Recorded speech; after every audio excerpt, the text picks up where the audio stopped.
சேலம் மாவட்டம் மாத்தூரில் 10 லட்சம் ரூபாய் கேட்டு இளைஞரை காரில் கடத்திய தம்பதியை காவல்துறையினர் கைது செய்திருக்கிறார்கள். ஜவுளி வியாபாரத்திற்கு வாங்கிய 10 லட்சம் ரூபாயை திருப்பி தராததால் மகனை கடத்தி தாயை மிரட்டிய சம்பவத்தில் நடந்தது என்ன? கிருஷ்ணகிரி மாவட்டம் பர்கூரில் வசித்து வந்த செல்வி என்பவர் ஓசூர் பொதுத்துறை வங்கியில் அலுவலக உதவியாளராக ஒப்பந்த அடிப்படையில் பணிபுரிந்து வந்தார். கடந்த சில வருடங்களுக்கு முன்னர் குமார் என்பவருடன் நட்பு ஏற்பட்டு இருவரும் கிருஷ்ணகிரி அரசு கல்லூரி அருகே ஜவுளி கடை தொடங்கியதாக தெரிகிறது. அப்போது வியாபாரத்திற்காக காஞ்சிபுரத்தைச் சேர்ந்த சேகர் மேகலா தம்பதியிடம் 13 லட்சத்திற்கு பட்டுப்புடவைகள் ஆர்டர் கொடுத்து வாங்கியுள்ளனர். அதில் 3 லட்சத்தை மட்டும் கொடுத்தவர்கள் மீதி 10 லட்சத்தை தராமல் தம்பதியை அலைக்கழித்து வந்ததாக தெரிகிறது.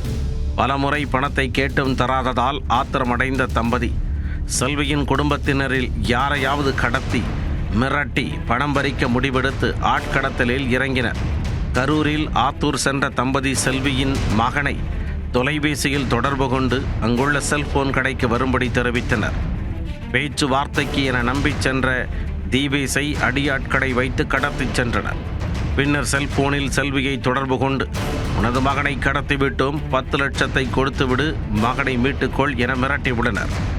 இதனால் அதிர்ச்சி அடைந்த செல்வி இதுகுறித்து ஆத்தூர் டவுன் காவல் நிலையத்தில் புகார் அளித்தார். உடனே தனிப்படை அமைத்து தேடுதலில் இறங்க கடத்தல் கும்பல் ராணிப்பேட்டையில் தீபேசை அடைத்து வைத்திருப்பது தெரியவந்தது. இதனையடுத்து அதிரடியாக சென்று தீபேசை மீட்ட போலீசார் கடத்தலில் ஈடுபட்ட சேகர் மற்றும் அவரது மனைவி மேகலா, ஜீவபாரதி, நந்தகுமார் ஆகிய 4 பேரையும் கைது செய்தனர். 10 லட்சம் ரூபாய் கடனுக்காக செல்வியின் மகனை கடத்தியதாக வாக்குமூலம் அளித்தனர்.